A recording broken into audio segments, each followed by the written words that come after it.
Chapter 2. 3 Summers. I was sitting under a large palm when my grandmother called to me from the river bank. "Come here, river baby." She and my mother were standing in a small shallow pool that had formed in the mud of the river bank. My grandmother's name was Monkey Mother. When I reached the pool, she took my hand and bent down to speak to me. Her eyes were shining like moon water. She placed her mouth against my ear and whispered, "Lie down, baby." Her voice sounded far, far away. I laid myself down in the black shallow water and looked up at the lazy cloud-filled sky. Suddenly, without saying a word, the two of them grabbed my wrists and ankles and lifted me up and flipped me over like a stretched tide. I could see myself in the dark pool. My eyes were shining. I had the strangest thought that the eyes looking back at me didn't belong to me. Right then, I heard a voice inside myself. "Listen to me, little one. Your eyes no longer belong to you. They belong to the long scar winding down the center of your face and body." My grandmother and mother held me there for a few moments. Then they flipped me over again, so I was once more looking at the lazy cloud-filled sky.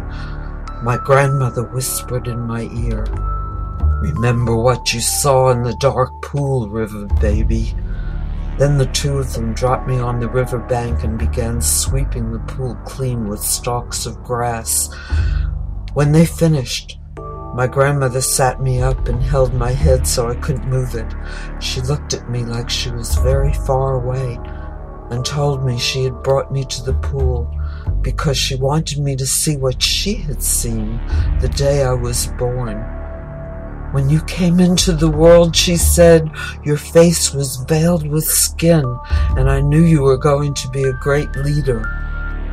I split the veil with a flint and scraped it back. Your eyes were looking straight at me like they were speaking to me. A scream coiled up inside me like a snake. I grabbed the flint and carved a winding river down the center of your face and body. "Why did you do that?" I asked my grandmother. My hand became possessed. I couldn't stop it.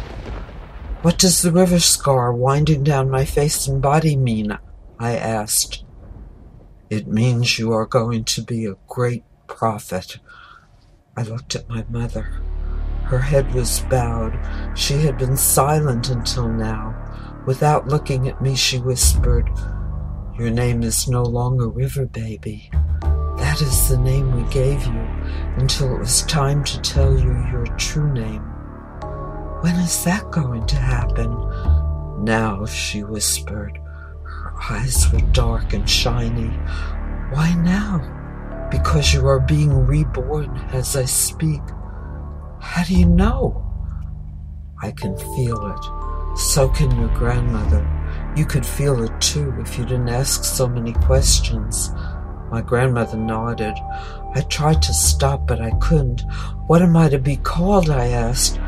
"River Mother," she said. "Do you mean my children will be rivers?" "No, it means your children will be river things." "You mean water?" "No, not water." "You mean fish?" "No, not fish." "What then?" "No one knows that." As soon as she said that, I felt another body enter my body. "Who is that?" I asked my mother. "Who you really are," my mother said.